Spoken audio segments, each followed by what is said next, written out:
Hello mga kapurdoy, mag-sorbita sa atong ano nga kapurdoy sa gilid atong sorbihon ning atong taingin. Kay pang adlaw man niya nagdiop. Sakto ni. Nakasuroy-suroy ta atong tanaw natong mga lubi ug man madawat atong pag-aging bagyo.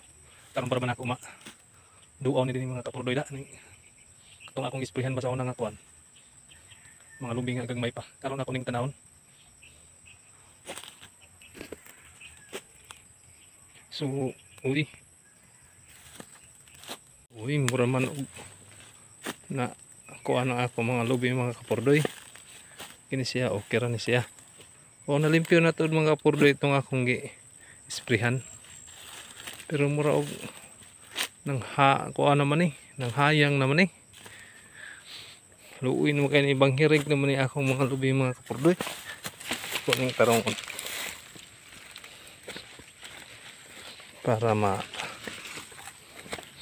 ano siya mga kapurdoy. Yung tarongon ito yung habuk-habukan.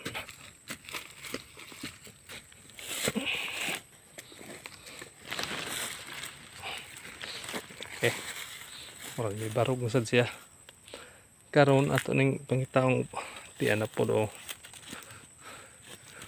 murag may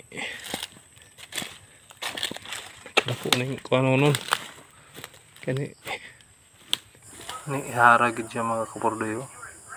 Kinahanglan ako ning kuanon kay mura og luoy kay ni siya og magharag rin tao ni. So okay na mga kapurdoy na barog na ganun tao na ako ang mga lubi nga miharag. Medyo di sa kaidagan sila nga miharag aksyon og katumba mao nga dali ra kayo pag pangbangon nila. Mao na siya ko isprehan sa una mga kapurdoy. Karon nahawa na pwede na sa ni tamnan siguro kung unsay amay katarman tamnan ni namo siguro balanghoy di gani kamuti og to din apay kahoy diri aw mura og nakapangahoy siguro ng akong imaris diri na masigi buwad-buwad ng kahoy sa kusa ni magamit kay kini pobre taon pordoy nga tao